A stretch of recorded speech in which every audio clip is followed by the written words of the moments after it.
Seigneur vous bénisse. Amen. Je suis encore dans la joie. Parce que Dieu nous a jugé dignes de nous apporter la journée d'aujourd'hui. Amen. Parce que vivre, c'est une grâce. Car l'Écriture dit, le Fils de l'homme n'est pas maître de son souffle pour les retenir. Amen. Il est même incapable d'augmenter un ou deux jours de sa vie. Donc nous avons, en ayant la vie aujourd'hui, c'est la bonté de Dieu dans notre vie. Voilà pourquoi je glorifie le Seigneur.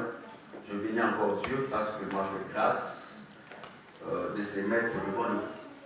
Et le Seigneur bénit tous les hommes de Dieu qui nous ont permis de s'élever en Seigneur. Et le Seigneur bénit aussi les musiciens parce qu'ils ont très bien chanté.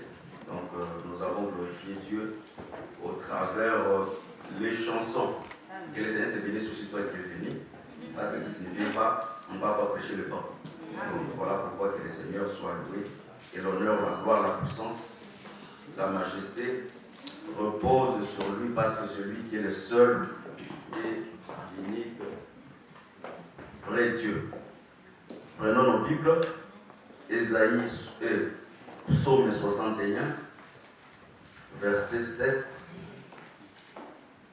à verset 9. Je lis au nom de Jésus-Christ. Amen. Disez quand même Amen. Ça, c'est vraiment. Vous n'êtes pas quand même les Égyptiens.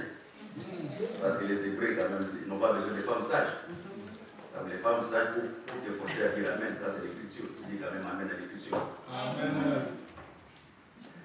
Ajoute de jour au jour du roi, que ses années se prolongent à jamais, qu'il reste sur le trône éternel devant Dieu.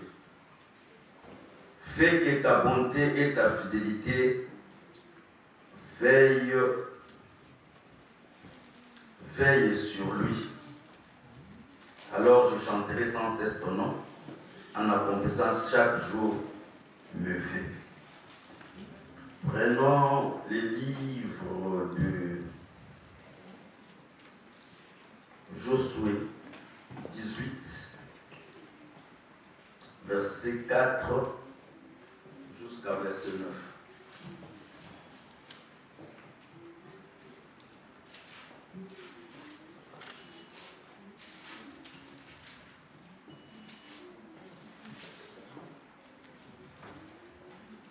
Josué 18, verset 4 à verset 9, je lis au nom de Jésus-Christ.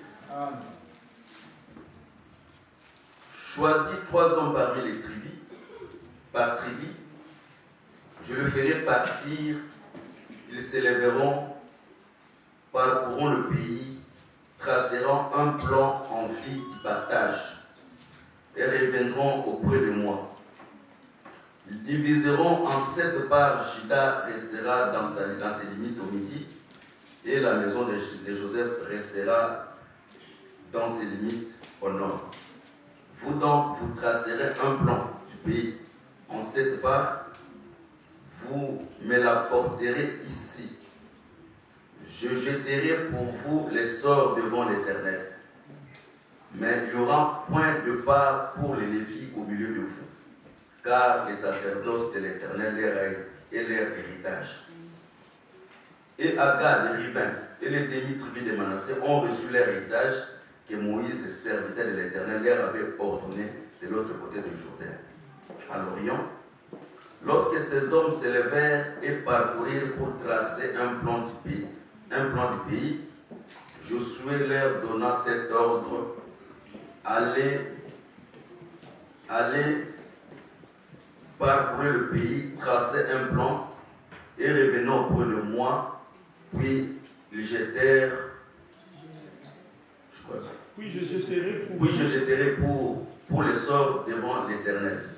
Car ces hommes partis parcourir le pays et en tracèrent d'après le fil un plan en 7 parts dans un livre, et ils revinrent auprès de Josué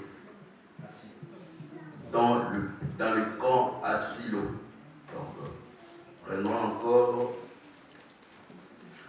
Ecclésiaste. Je crois qu'on a lu cette écriture, je préfère le répéter. Ecclésiaste 4. Ecclésiaste 4. versets 9 à 12. Deux valent mieux qu'un parce qu'ils se retirent un bon salaire de leur travail. Car s'il tombe, l'un relève son compagnon. Malheur à celui qui est seul et qui tombe sans avoir les seconds pour les relever. De même, si deux couchent ensemble, ils auront chaud. Mais celui qui est seul, comment aura-t-il chaud? Et si quelqu'un est plus fort qu'un seul, les deux peuvent les résister.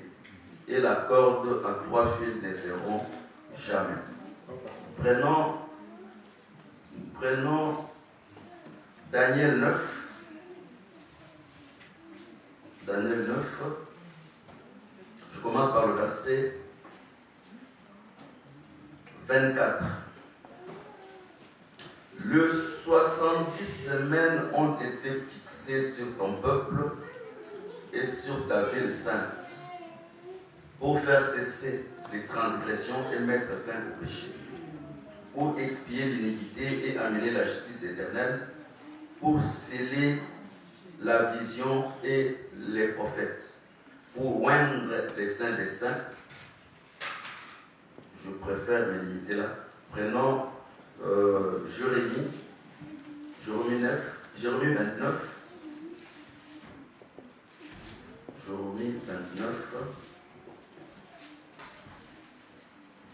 Jérémie 29, verset 10 à 12.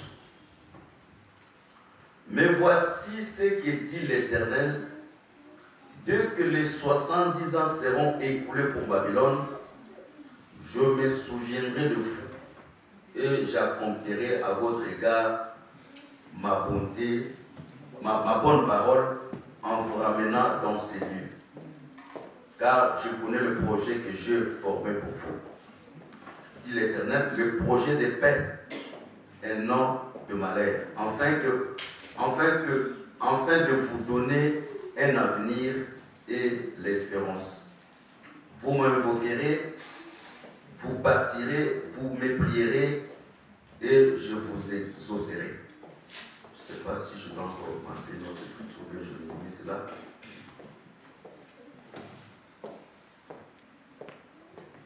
Je me limite là. Le reste, je vais parler avec la bouche. Que le Seigneur bénisse la lecture de sa parole. Amen. Je crois bien nous parlons, avant de parler ce point, je vais m'exhorter parce que je ne sais pas si je vais être ridicule aujourd'hui ou bien peut-être pas, je ne sais pas même. Que le Seigneur nous aide. Je vais beaucoup vraiment exhorter. Ma Bible me dit ceci. Il y avait une piscine à Bethsaïda qui avait 5 portiques. Sur la piscine étaient couchées toutes sortes de maladies. C'est-à-dire, quelle que soit la grandeur de la maladie, quelle que soit la maladie, l'état qu'il peut prendre, mais du moins, les malades étaient couchés dans la piscine de Bethsaïda. La Bible dit quand l'ange agitait de l'eau, celui qui tombait recevait la guérison. Quelle que soit la grandeur de sa maladie, si seulement il tombait, il recevait la guérison. Sur le plan prophétique, je crois que celui qui avait la force de se jeter dans l'eau, c'était les prophètes. Parce que les prophètes, même en étant dans la loi, il était sauvé. Parce qu'être guéri, c'est être sauvé. Amen. Mais sur le plan de la connaissance, nous pouvons aussi donner la vie parce que l'écriture, si on ne ramène pas dans le temps, ça ne sert absolument à rien, ça reste une histoire. Voilà pourquoi le Seigneur pouvait dire, cette prophétie des livres que je vais lire s'est accomplie aujourd'hui. Et à chaque fois, si même l'écriture était dans le passé, nous devons ramener aussi l'écriture dans l'aujourd'hui afin que ça soit la vie. Amen. Mais nous croyons quand il lit livre 4, la Bible dit il a ouvert les livres et il a fermé les livres. Mais nous savons que cette prophétie dans les dimensions prophétiques ne s'est pas accomplie les jours-là. Parce que jusque-là, quand Jésus marchait, les livres étaient encore fermés. Donc les livres, l'aujourd'hui, c'est l'œuvre de la croix. Que le Seigneur vous bénisse. Amen. Mais il y a quelque chose. Qu'est-ce que vous frère vous dites? Oui, il y a une question de par rapport à ce que vous avez dit la fois passée. Il n'y a pas de quoi, je vais te répondre après. Maintenant, je prêche un peu. Okay. Quand je vous donnerai le temps, tu vas poser ta question. Que le Seigneur te bénisse. Alors, il y avait quelqu'un qui était malade pendant 38 ans. Je me pose la question. Comment quelqu'un peut demeurer dans une piscine pendant 38 ans d'état malade? Moi, quand je fais souvent des raisonnements humains, je trouve que si c'était moi, je pouvais quitter déjà longtemps cette piscine. Parce que c'est impossible que je puisse faire 38 ans sans avoir le remède de ce que je suis venu chercher. Mais du moins, je comprends aussi la personne pourquoi il a fait 38 ans. Parce que pendant 38 ans, il voyait que l'ange, Dieu visitait les autres. Amen. Le fait de visiter les autres, il a asséné aussi à cette personne l'assurance et l'espérance d'attendre le jour.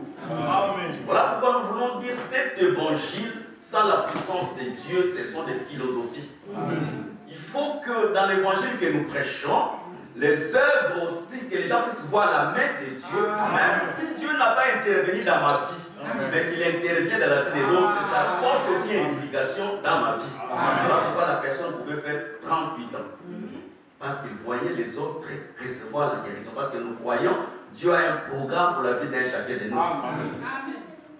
Et je crois que la piscine ne pouvait pas être abolie aussi longtemps que la personne n'avait pas reçu la guérison. Voilà pourquoi la Bible dit, pour l'amour de Sion, Dieu ne peut pas se taire. Dieu doit continuer à parler jusqu'à ce que la guérison de Sion soit accomplie.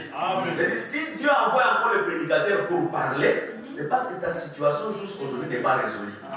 Et si ce n'est pas résolu aujourd'hui, je crois que pour l'amour, parce que le véritable Sion, c'est toi, qui épouse les trônes du grand roi.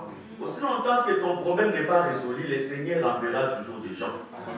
Mais je veux que quand tu écoutes la parole, que Dieu premièrement la foi. Parce que la Bible dit que quand quelqu'un pour s'approcher de Dieu, il faut vraiment croire que Dieu existe. Et il est le rémunérateur de tous ceux qui les cherchent. Que le Seigneur vous bénisse. Nous parlons un peu sur la prolongation du séjour du roi. Nous avons dit qu'Adam c'était un roi qui régnait dans le jardin. Genèse 5, verset 5 dit que Adam, le nombre de séjours de sa vie était de 930 ans. Pierre dit un jour égale à 1000 ans. Donc, dans d'autres termes, Adam, dans la pensée prophétique, n'a pas terminé une seule journée.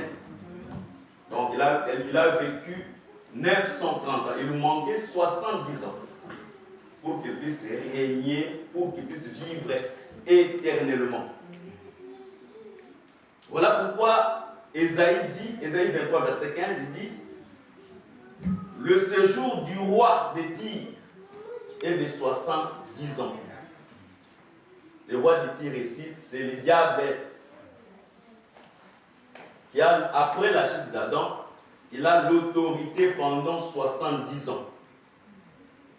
Donc après 70 ans, parce qu'après 70 ans, Adam aura 1000 ans, or les 1000 ans, ça sera le temps où il sera lié. Ce sera la fin du règne du roi de Tyr. Mais nous avons dit ceci, Dieu se répète, parce que Dieu parle de plusieurs manières, mais la même chose. Dieu prend encore Abraham, c'est ce que je dis, je crois bien le mercredi. Dieu prend Abraham, parce que quand il lit la Bible, il y a ce que nous appelons le livre des généalogies. Adam, Seth, Abraham, Noé, David, Salomon, Jésus-Christ. Ça, c'est la fin de la généalogie. C'est-à-dire, quand Dieu a remis les jardins entre la main du roi Adam, Dieu comme étant, après la chute, Dieu c'est le testateur qui écrit les testaments. C'est-à-dire, Dieu pouvait commencer à modifier les héritiers. Il donnait l'héritage à Seth, il prend Seth, il change. Il donne à Noé, il change. Il donne à Abraham, il change. Il donne à David, il change. Il donne à Salomon, il change. Pourquoi? Parce que pendant tous ces temps, les testataires lui-même étaient vivants. J'ai dit ceci. Dieu, la Bible dit dans le livre d'Hébreux, je crois bien 11, c'est dit, Dieu a donné à Abraham Canaan comme héritage. Mais ce qui m'étonne, Abraham en Canaan, Abraham cherche encore un autre fils. Dans l'esprit prophétique, Abraham savait. Comme le testataire est vivant, il va encore changer. Voilà pourquoi il ne pouvait pas avoir le regard fixé ici, parce que lui-même le testataire était encore vivant. Mais quand le Seigneur, l'héritage est arrivé ici, le testataire est mort. Voilà pourquoi le testament est devenu valable. Dieu parmi nous, Dieu n'a fait à aucun de nous une promesse ici. Parce que toutes les promesses sont oui et amen en Jésus-Christ. Amen. C'est-à-dire, si tu veux hériter les promesses de Dieu, il faut entrer en Christ.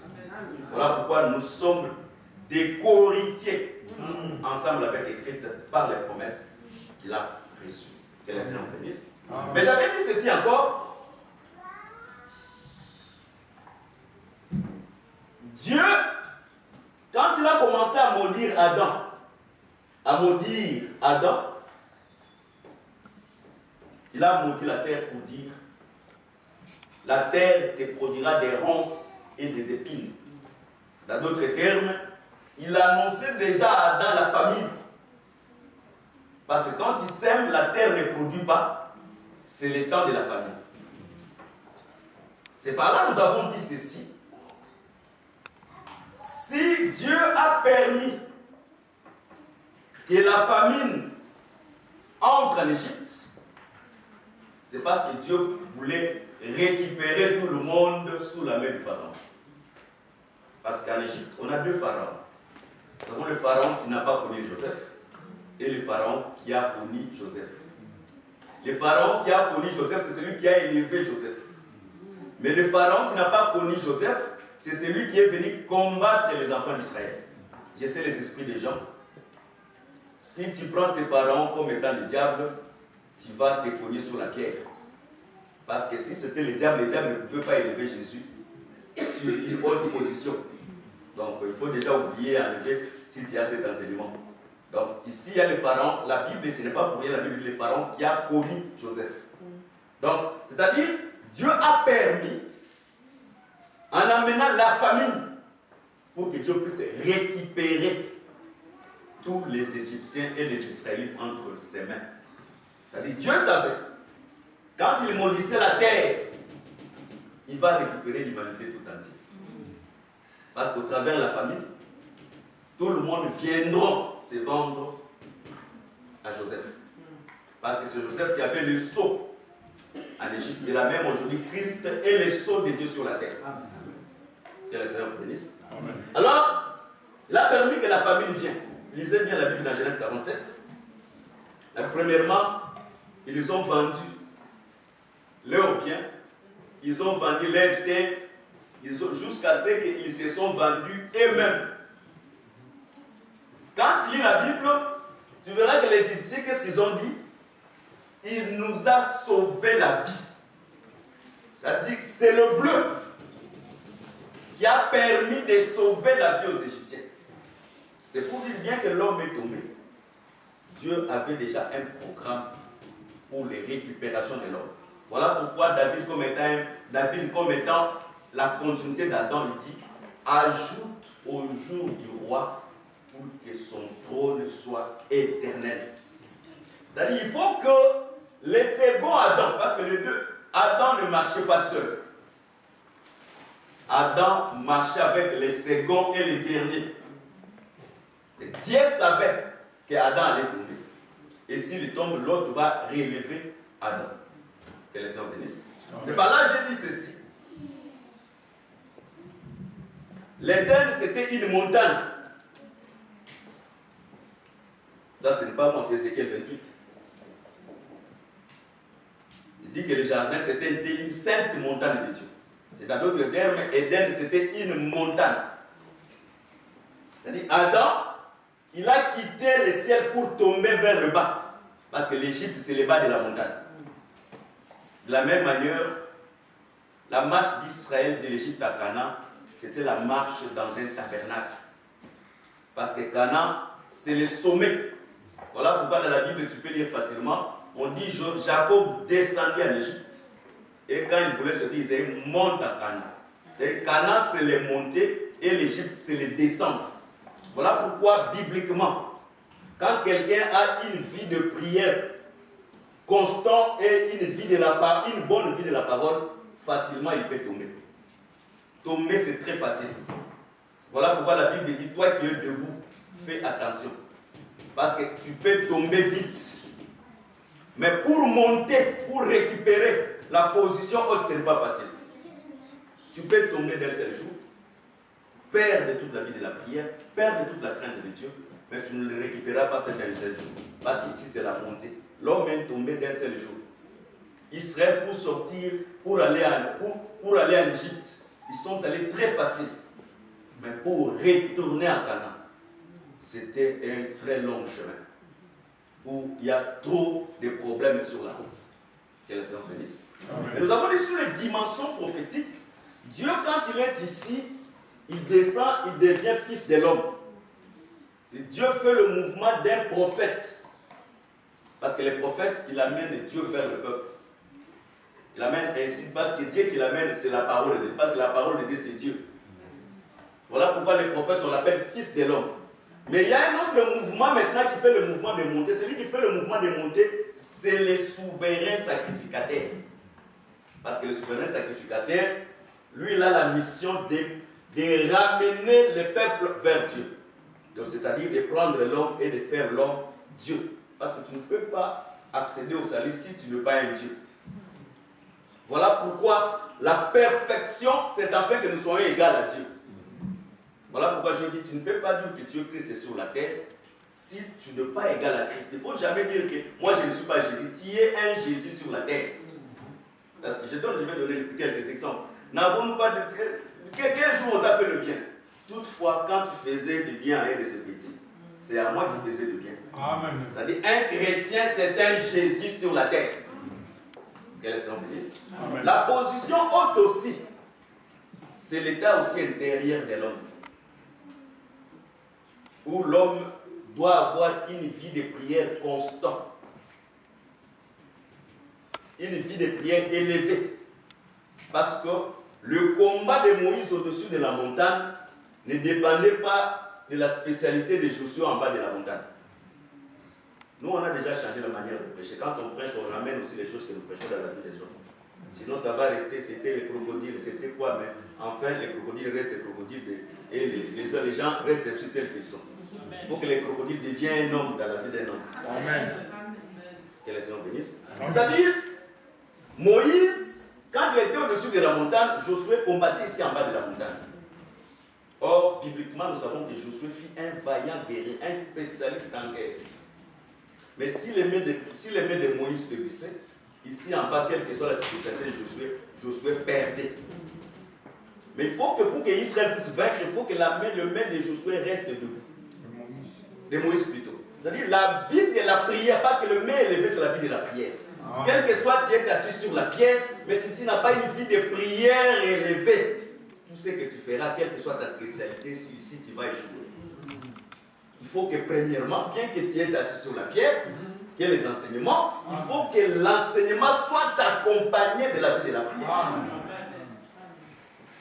Voilà pourquoi j'ai dit ceci. Quand les apôtres prêchaient, les apôtres ne prêchaient pas recevoir les miracles, non. Les apôtres prêchaient la parole, mais leur parole était accompagnée de miracles. Voilà pourquoi l'évangile a besoin, quand nous prêchons cette parole, il faut que la parole que nous prêchons soit conforme aux traces des apôtres. Vous savez, la Bible de Jésus, un jour, il dit à ses disciples, va glaner, va moissonner là où vous n'avez pas semé. Nous croyons que les chants que Jésus a envoyés les apôtres, c'était les chants des prophètes. Parce que je crois que le jour de Pentecôte, Pierre est entré dans les champs de Joël pour moissonner ce qu'il lui n'a pas semé. Voilà pourquoi il pouvait dire facilement, c'est ici dont le prophète Joël a parlé. C'est-à-dire notre prédication, c'est les prophètes ont déjà, nous entrons seulement dans les champs des prophètes. C'est dans la même chose telle que nous prêchons aujourd'hui. Les apôtres ont déjà tout prêché. Nous entrons seulement dans les champs des apôtres. Voilà pourquoi quand tu n'entres pas dans les champs des apôtres, tu vas prêcher contraire à ce que les apôtres ont prêché. J'ai dit la fois passée, tu ne peux pas prêcher au-delà de ce que les apôtres ont prêché. Tu ne peux pas dire que moi, si les apôtres venaient ici, ils vont s'étonner de ce que moi je veux prêcher. Ça, ce n'est pas biblique. Paul dit, il me manque le temps. Mais tout, il en avait. Et tel que nous sommes ici, personne n'a jamais vu le Seigneur dans sa forme glorieuse. Personne. Par la foi, par la forme de la parole. Mais Paul a vu le Seigneur dans le chemin d'Emmaüs sous sa forme glorieuse. Pierre, Jacques, Jean ont vu le Seigneur sous sa forme glorieuse. Parce que quand le Seigneur a transfiguré sous la montagne de transfiguration, c'était sa forme glorieuse. C'est comme ça que le Seigneur, dans sa seconde venue, viendra. Mais le Seigneur était capable de tout parce qu'en lui reposait toute la divinité. Amen. Parce que la divinité permettait au Seigneur de reculer dans le temps et d'avancer dans le temps. Voilà pourquoi le Seigneur pouvait ouvrir même les parenthèses de la grâce au temps d'Abraham. Mais si les gens ne comprennent pas bien les Écritures, ils peuvent facilement prêcher qu'Abraham était au temps de la grâce. Non, c'était une parenthèse que Dieu a ouverte pour expliquer la grâce. Mais par rapport à la doctrine, c'est lui qui est venu avec la grâce du Seigneur Jésus-Christ. Parce que l'Écriture dit ceci, Moïse est venu avec la loi, Christ est venu avec la grâce et la vérité. D'ailleurs, ça ce n'est pas moi. Même Abraham n'a jamais dit la vérité. Ce n'est pas moi, c'est la Bible. C'est-à-dire la vérité est venue avec le Seigneur. D'ailleurs, lisez très bien la Bible. Tous les prophètes ont prêché que les choses terrestres. Voilà pourquoi la femme des Juifs était une femme courbée. Aucun prophète n'a prêché le ciel. Lisez, ce n'est pas moi, c'est la Bible. Si tu respectes ma loi, tu vivras en Canaan. Si tu respectes ma loi, tu seras la tête et non la queue. Si tu ne respectes pas ma loi, tu seras frappé de l'hémorroïde, tu seras frappé de ça. Ils n'ont jamais parlé, si tu respectes la parole, tu iras au ciel. Mais quand le Seigneur est venu, parce que lui devait relever la femme afin qu'il puisse regarder au ciel. C'est par là qu'il pouvait dire facilement que les royaumes des cieux est venu vers vous. C'est-à-dire qu'il est venu afin que la personne puisse relever la tête pour regarder le ciel. Parce que quand tu regardes le ciel, tu as les choses terrestres. Et les choses terrestres vont t'accompagner. Non seulement va t'accompagner les choses terrestres, mais les choses terrestres vont t'accompagner avec la persécution. Quand on prêche, il faut mettre aussi les points. Parce que quand la personne sera persécutée, il va dire que c'était seulement les centiples. Non, c'est les centiples avec persécution. Vous savez pourquoi Akab était mort? Akab était mort par défaut de la cuirasse. Pendant qu'il était dans les champs de bataille, sa cuirasse était trouée. Et dans les places là où il était trouvé, c'est là où l'ennemi a tiré seulement la flèche. Prêcher la cuirasse trouée, c'est-à-dire quoi? Prêcher l'évangile sans mettre les balustrades. Prêcher seulement que tel que tu seras béni, sera la tête, tu iras avant, tu ne peux pas souffrir en Christ. Non, en Christ aussi nous pouvons souffrir. Amen. Parce que l'autre, c'est l'exemple d'un vrai chrétien qui a passé les épreuves, et après les épreuves, il a été visité par le Rédempteur. Voilà, oh non, moi, la souffrance comme ça, ce n'est pas la Bible. Non, c'est la Bible. Parce que Canaan, c'est un pays de montagnes et un pays de vallées. Comme c'est un pays de montagnes et de vallées, c'est-à-dire en Christ, il y a un temps que nous serons hauts, et en Christ, il y a un temps que nous serons bas. Mais bien que nous sommes bas, cela ne défaille pas notre foi. Voilà pourquoi Paul pouvait dire, je suis habitué à vivre dans l'abondance et dans la disette. Quand il n'y en a pas, je suis toujours dans le Seigneur. Amen. Que le Seigneur vous bénisse. C'est-à-dire, le deuxième Adam a pour mission de relever le premier Adam pour qu'il rentre sur le point initial. Voilà pourquoi il y a ce que nous appelons la parole de Dieu, la manne. La manne tombée, j'ai donné l'écriture de Proverbe 16. La parole, c'est comme les rayons de miel qui est douce pour l'âme et salutaire pour le corps. Et quand nous avons lu l'écriture, nous avons compris que le miel, c'était quoi? Le miel, c'était la manne. Parce que la manne avait le goût du miel. Le miel, c'était la manne qui devait donner la force à Israël pour marcher et pour le salut de son corps. Voilà pourquoi nous croyons aujourd'hui, pour le salut de ce corps, il faut écouter la parole. On ne peut pas dire qu'on est fatigué de la manne. Non. La manne, même s'il faut le manger chaque jour, il faut le manger parce que ça nous sert pour marcher. Si on se dégoûte de la manne, c'est là où le Seigneur envoie les serpents brillants. Les serpents brillants, il vient pour mordre. Cet évangile, c'est les serpents élevés. Tu peux avoir les serpents, mais quand tu ne l'élèves pas, elle n'a pas d'effet sur ta vie. C'est s'il y a les serpents, pour que la vie du serpent soit manifestée, il faut élever les serpents. Aussi longtemps qu'on n'a pas encore élevé la parole dans notre vie, rien ne changera dans notre vie. Regarde la femme de Sunem. Elle a construit une maison. Premièrement, les prophètes venaient manger, ils partaient. Ils venaient, ils partaient, ils partaient. Ils disaient non, non. Je dois maintenant construire une chambre haute pour les prophètes, afin qu'ils demeurent ici. C'est par là que nous comprenons le mouvement de la femme de Sunem, c'est le mouvement de tous les sacrifices de la loi qui ne pouvaient pas perfectionner cette femme. Parce que quand tu n'as pas un enfant, tu n'as pas la vie. Donc il a fallu que cette femme construise la chambre haute. Dans d'autres termes, il devait réunir toutes les ustensiles du tabernacle. Parce que dans cette maison, il y avait la table, il y avait la lampe et il y avait la chaise. Parce que le tabernacle céleste, il y a une chaise. Mais dans les tabernacles célestes, terrestres, il n'y a pas de chaise. Parce qu'il est assis à la droite du personne, il y a une chaise. Mais ce qui manquait dans cette maison, c'était quoi? C'était l'arche de l'alliance. Parce que Dieu ne descend pas quand il n'y a pas l'arche. Voilà pourquoi Salomon pouvait faire toutes sortes de prières. Mais aussi longtemps qu'il n'a pas introduit l'arche dans les lieux très saints. La gloire de Dieu ne pouvait pas descendre. Voilà pourquoi aussi longtemps qu'on n'a pas mis la parole dans sa place, rien, même dans nos assemblées, même dans notre propre vie, rien ne va marcher. Il faut vraiment commencer à restaurer l'autel. Il faut que chacun de nous restaure sa vie par rapport à la parole. Il faut que nous restaurons aussi l'Église par rapport à la doctrine. C'est à ce moment la gloire de Dieu va accompagner tout ce que nous sommes en train de faire. Que le Seigneur bénisse. Amen. C'est-à-dire l'Israël devait monter, mais pour monter, il faut fêter les 7 fêtes, les fêtes de l'Éternel. Il faut commencer par la Pâque et terminer par la fête des tabernacles. Or, la fête des tabernacles, c'est une fête où, pendant 7 jours, on sera à l'extérieur de la maison. Mais le 7e et le 8e jour, c'est à ce moment que tu peux retourner dans ta propre domicile. C'est Dieu, bien qu'Adam a chuté, mais Dieu a caché le plan de la... Il expliquait le plan de la rédemption dans les 7 fêtes de l'Éternel. Que le Seigneur bénisse. Ça fait quand même les fêtes. Il y a le fait de Pentecôte, il y a le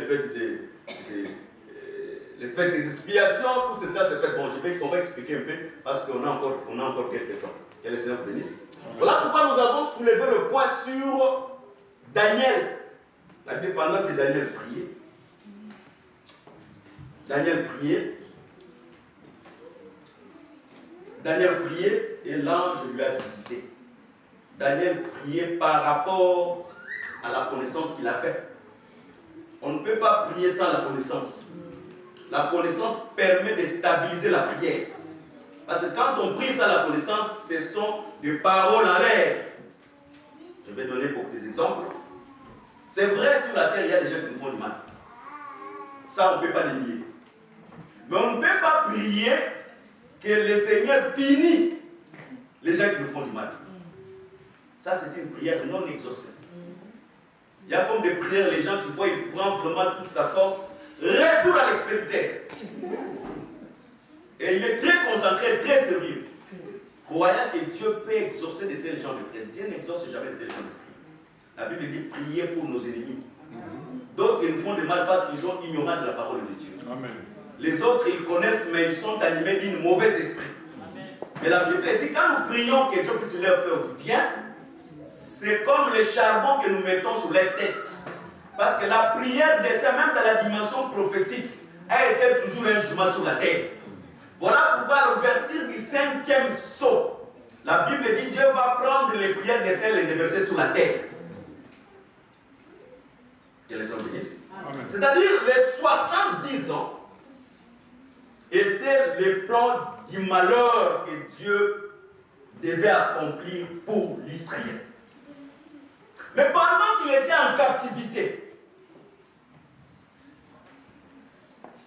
Dieu a parlé au travers maintenant de Daniel, le projet des bonheurs.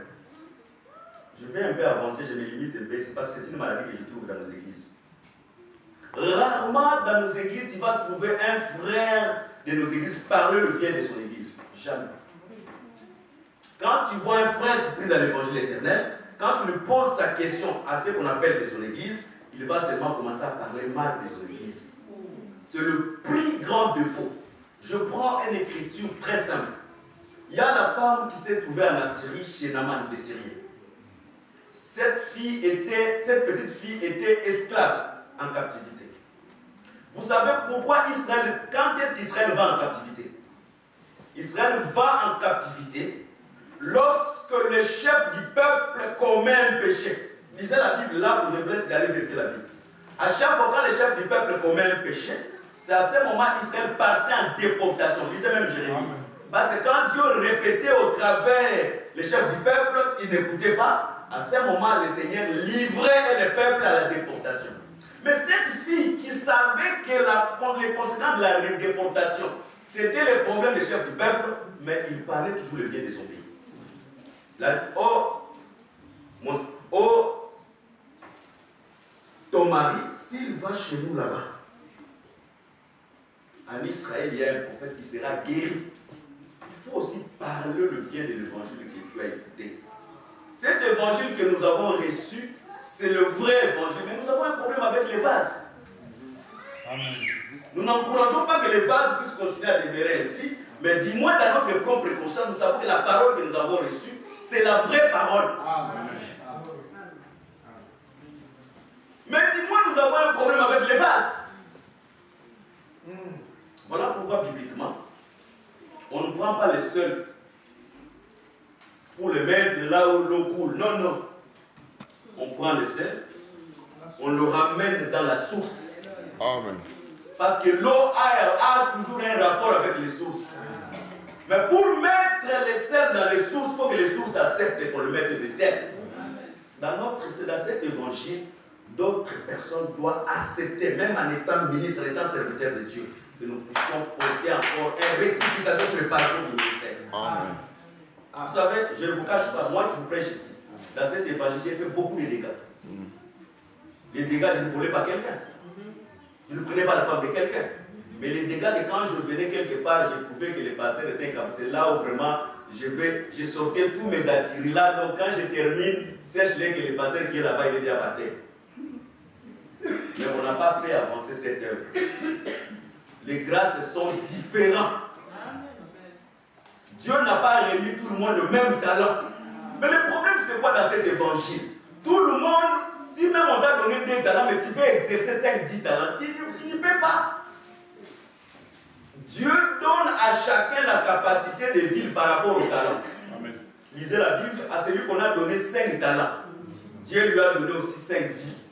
À celui qu'on a donné 10 talents, Dieu a donné aussi 10 vies. On ne peut pas te donner un talent, 10 vies, tu vas faire des scandales.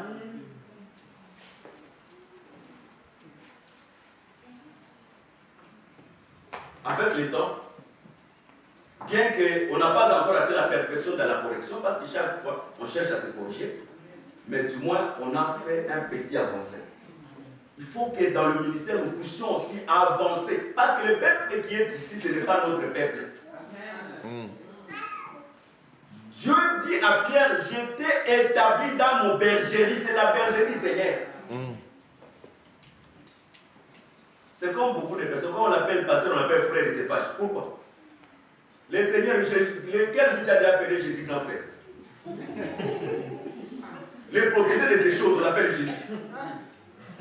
Mais si toi, non, mais tu es qui? Jésus, les propriétés de ces choses. Lisez la Bible. Paul appelait Pierre. Mais si on appelle quelqu'un qui est ministre parmi nous, Pierre ici, il va commencer à se voir comme... Non, ce n'est pas l'humiliation. Le ministère, ce n'est pas un sujet de gloire. Un ministre doit sortir l'odeur des brebis. Tu ne peux pas être un ministre en testant l'odeur du parfum. Non. On doit sentir sur le ministre l'odeur de brebis. C'est-à-dire, tu dois être comme le brebis. On doit sentir la charge, le problème des enfants de Dieu tout autour de toi. Un ministre ne peut pas être éloigné du peuple. Quand on est venu pour chercher Jésus, on le confondait avec les apôtres. Parce qu'il était berger, mais il avait aussi l'odeur des brebis. C'est très important. Que le Seigneur vous bénisse. C'est-à-dire, le plan que Dieu n'avait pas seulement le plan des malheurs, mais Dieu avait aussi le plan de bonheur qui est le relèvement de l'homme. Voilà pourquoi l'homme devait vivre 7 jours en dehors de sa tente et pour vivre maintenant le fête des tabernacles. Le fête des tabernacles, c'est le retour dans la propriété. Mais tu ne peux pas arriver au fête des tabernacles sans pourtant fêter le fête d'expiation. Que le Seigneur bénisse. Amen. Voilà pourquoi Cana, Josué a envoyé les espions afin de ramener la cartographie de Cana. Cana était divisé en 7 parts. Pendant qu'Israël n'est pas encore entré en Cana, mais du moins sur leurs mains, ils avaient la carte de Cana. C'est un vrai ministre de la parole. C'est celui qui est allé en Cana, bien que nous ne sommes pas encore arrivés en Cana, mais il nous a ramené la carte de Cana. C'est-à-dire, quand tu as la carte, ça c'est naturel, tu connais déjà la ville par la carte. C'est par là que je comprends. La parole que nous prêchons, c'est la cartographie de Cana. Mais pour avoir cette carte, il faut du moins que tu avais visité Cana même une seule fois. Voilà pourquoi un ministre qui n'a pas encore visité le ciel, il ne peut pas prêcher. Parce que la prédication, c'est répéter ce que nous avons vu sur le ciel, sur la terre. Amen. Voilà pourquoi nous devons goûter le ciel pendant qu'on est sur la terre. Je donne des exemples très simples de foi. Quand vous êtes dans le période d'observation entre l'homme et la femme, et il arrive qu'on n'a pas encore terminé le processus du mariage, parce que le mariage c'est tout un processus. Le mariage ce n'est pas la dot. Le mariage c'est l'engagement de la parole que l'homme fait à la femme. Si tu dis oui, tu deviens lié par cette parole que tu as dit oui. C'est ce qu'on appelle le parjuré. Les parjurés, ce sont les gens qui ont promis des femmes de mariage, mais ils n'ont jamais accompli ces mariages. C'est ce que la Bible interdit, les parjurés. C'est-à-dire, tu ne peux pas te mettre non, tel que je suis là, je veux que tu me donnes un peu de crème. Il dit non, je ne veux pas t'acheter de crème. Je veux t'acheter de crème le jour que tu vas entrer le mariage. Parce que nous savons aujourd'hui, avec le Seigneur, Paul nous a dit, je vous ai fiancés, nous sommes des fiancés. Mais pourquoi nous demandons au Seigneur? Afin que nous ayons la certitude. Le jour que nous verrons, nous irons au ciel, il sera un vrai mari. Mais si pendant que nous sommes dans le parcours, c'est Dieu donne-moi ça, oh je ne donne pas les jours que tu viendras au ciel. Amen. Il faut que pendant que nous sommes dans le parcours, nous puissions, si je suis malade, Seigneur, je reçois la guérison. Si j'ai des problèmes financiers, je prie mon Seigneur, il me donne un bon travail. C'est cette assurance-là qu'un chrétien doit marcher avec et dire que j'entrerai et le ciel, je le verrai tel qu'il est. Mais je comprends aussi les livres qui a cette part, c'est les livres qui étaient scellés de 7 sceaux. Parce que le seul qui pouvait ouvrir ces livres, c'est celui qui est digne d'ouvrir les livres. Voilà pourquoi nous sommes dans cette doctrine ici, dans cet évangile. Le Seigneur à la croix n'a jamais combattu comme un lion. Parce que beaucoup prêchent que le Seigneur a été un lion sur la croix. S'il était un lion sur la croix, personne ne sera sauvé. Sur la croix, le Seigneur a été comme étant un agneau. Parce que ce qui a vaincu le diable, c'est le sang. L'Écriture dit, vous avez vaincu à cause du sang. Je vais m'expliquer pour continuer. Parce que c'est la première fête qui est la Pâque. Pour qu'il y ait la Pâque, il faut que l'animal soit dégorgé.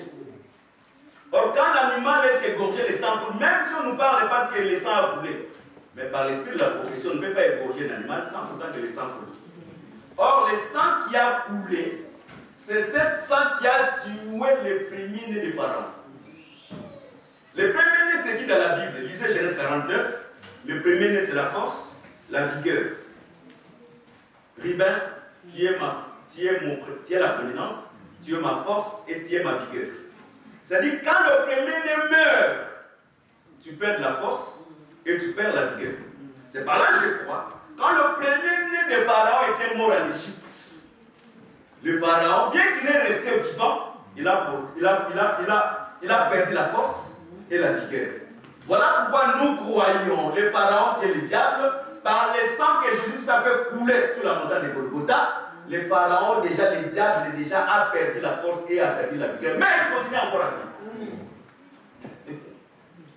Que le Seigneur bénisse. C'est par là que je dis ceci. Bien que le diable a été vaincu, mais Dieu laisse aussi le diable une marge de travail pour perfectionner notre foi. Tu ne peux pas atteindre la perfection sans le diable. Voilà pourquoi tu peux tomber malade. Voilà pourquoi tu peux manquer. Mais tous ces manquements-là, Dieu sera toujours ton secours afin que tu puisses continuer la marche. Amen. Voilà pourquoi Israël, bien qu'il a tout perdu, le diable a été vaincu, le pharaon a été vaincu, mais sur le parcours, il y a toujours des combats. Arrivé en Canaan, qu'est-ce que Dieu dit? Je ne chasserai pas tous les Cananéens. Je le laisserai comme étant un fouet. À chaque fois que vous allez désobéir à la loi, je vais l'utiliser comme étant un fouet. À chaque fois que nous ne respectons pas Dieu dans sa parole, Dieu utilise maintenant l'écriture qui dit que Dieu est le chef de tous les esprits. Dieu va prendre même les esprits qui ne sont pas bons pour te remettre sur le chemin. Amen. Voilà pourquoi pour venir à l'église, si Dieu veut que tu viennes, on ne va pas t'évangéliser.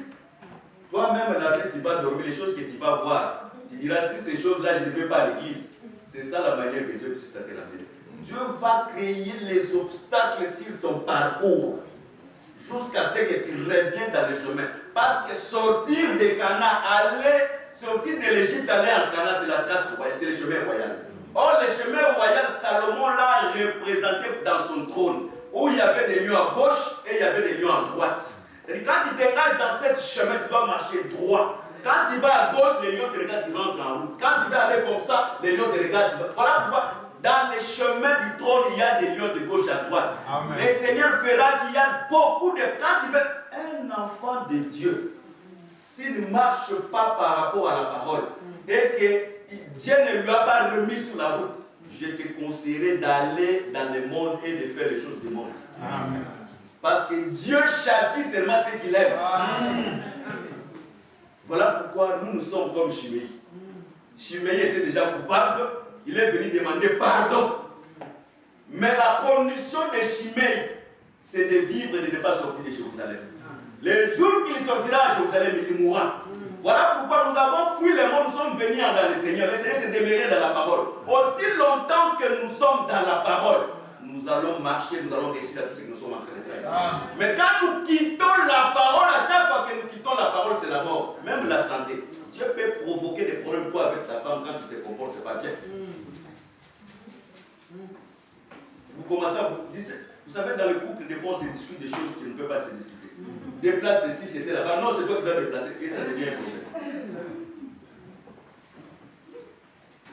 Que le Seigneur vous bénisse. C'est-à-dire, Dieu, pour remonter l'homme en dehors de plan de malheur. Voilà pourquoi le malheur peut aussi nous atteindre. Mais Dieu aussi a fait un plan de bonheur. Parmi les plans de bonheur, c'est là où Dieu dit il faut qu'il y ait l'expiation. Les 70 semaines des êtres faits pour ton peuple pour expier et mettre fin au péché. Or, pour que le Seigneur mette fin au péché, il faut que le son de la trompette avec éclatante puisse sonner. Pourquoi j'ai dit le son de l'éclatante puisse sonner? Dans la Bible, nous avons nombre 10 qui parlent sur les deux trompettes. Premièrement, le son de la trompette sans éclat, c'est pour les rassemblements. Et le son de la trompette avec éclat, c'est pour les débats. Ça, c'est dans la dimension de la révélation. Mais dans la dimension prophétique, le son de la trompette, parce que parmi les 7 fêtes de l'Éternel, la fête d'expiation, c'est le jour où on sonne le son de la trompette éclatant. Ça, c'est par rapport à la conversion d'Israël. Voilà pourquoi l'ange de l'Apocalypse 10, il vient avec un nuée de gloire et il crie d'un grand cri. Et il a une livre ouverte parce que les livres étaient ouverts à la croix. Voilà pourquoi les livres ne peuvent plus se fermer. Dans sa seconde venue, il venait avec une livre, mais dans sa gloire. Pourquoi il viendra dans sa gloire? Parce qu'à ce moment, lorsque Israël lui va voir le Seigneur dans sa gloire, c'est là où Israël se repentira. Est-ce que quelqu'un comprend? Ou je répète? Je me répète encore. Dans une autre manière. Joseph, ses frères l'ont vendu. Aussi longtemps que Joseph ne se révèle pas, ses frères ne peuvent pas pleurer. Mais les frères de Joseph vont pleurer seulement quand Joseph sera révélé. Amen. Donc nous croyons que Christ dans sa première venue ne s'est pas révélé à ses frères. Amen. Mais Christ dans sa seconde venue, il va se révéler à ses frères. Il viendra dans sa gloire. C'est à ce